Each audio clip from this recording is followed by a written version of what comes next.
Bom dia, crianças. Sejam bem-vindos a mais uma escola dominical da Igreja Batista Regular Vida e Paz. Lembrando que nós estamos na lição número 10, o tabernáculo de Deus. E o nosso versículo está no Êxodo, capítulo 40, versículo 38. De dia, a nuvem do Senhor repousava sobre o tabernáculo, e de noite havia fogo nele, à vista de toda a casa de Israel em todas as suas jornadas.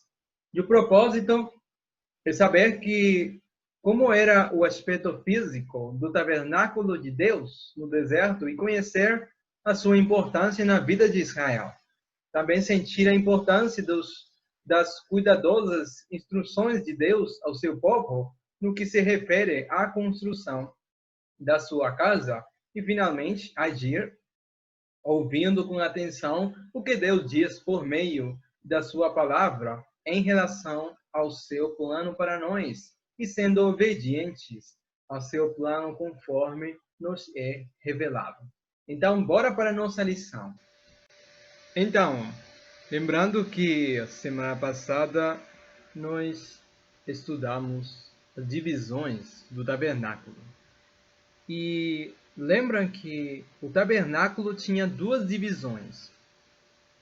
Um deles era a sala menor e outra a sala maior. A sala menor era chamado de Santo dos Santos. E a sala maior era o lugar santo.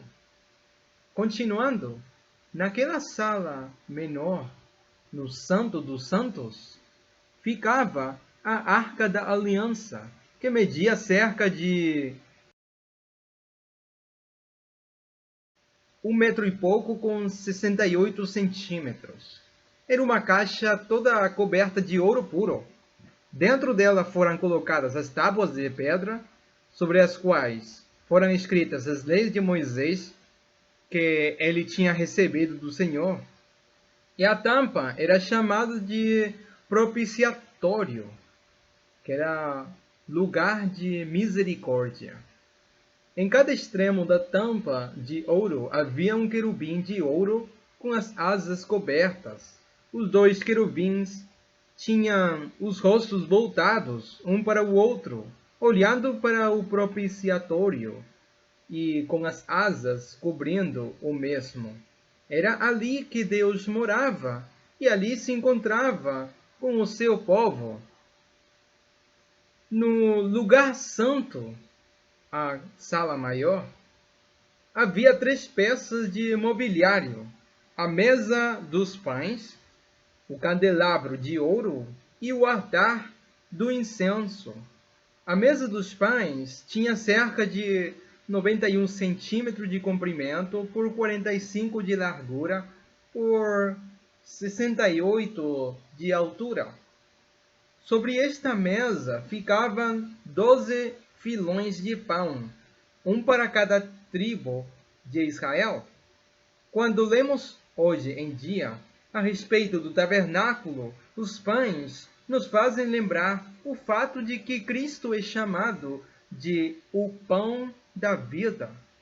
Ao comê-lo, entre aspas, espiritualmente, vivemos eternamente. Isto é, nós o aceitamos como Salvador e recebemos a vida eterna. Ao ler a sua palavra, crescemos espiritualmente, saudáveis e fortes. É claro, se alguém não come, então não vai ter energia para fazer as atividades, vai sentir fraco. A mesa dos pães continha pães frescos que eram colocados ali cada sábado. Os pães velhos tinham de ser comidos pelos homens que cuidavam do tabernáculo.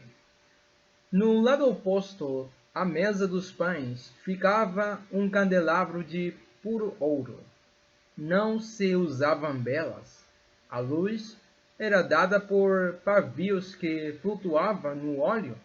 Não havia janelas no tabernáculo. Assim, sem um candelabro, a sala maior ficaria às escuras. lembramos-nos que o Senhor Jesus Cristo era chamado de a luz do mundo. Se ele não tivesse vindo ao mundo, ficaríamos em escuridão espiritual, perdidos e sem esperança. Quando Cristo, a luz do mundo, veio, ele nos mostrou o amor de Deus e o plano para a nossa salvação. Logo, temos o altar do incenso, que ficava bem na frente da cortina que separava o lugar santo dos santos do lugar santo. Ele era todo coberto de ouro, o incenso, uma especiaria de cheiro agradável, tinha de ser queimado nele todas as manhãs e todas as tardes. O altar do incenso nos faz lembrar do Senhor Jesus Cristo que intercede por nós.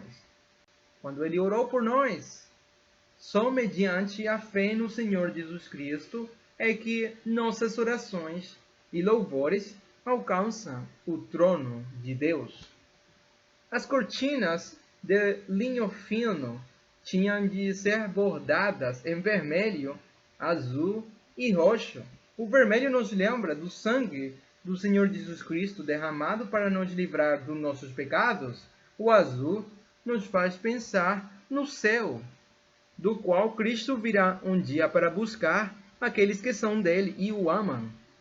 O roxo era a cor usada somente pelos reis no tempo de Moisés e faz-nos pensar em duas coisas. Primeiro, Israel não tinha rei terreno.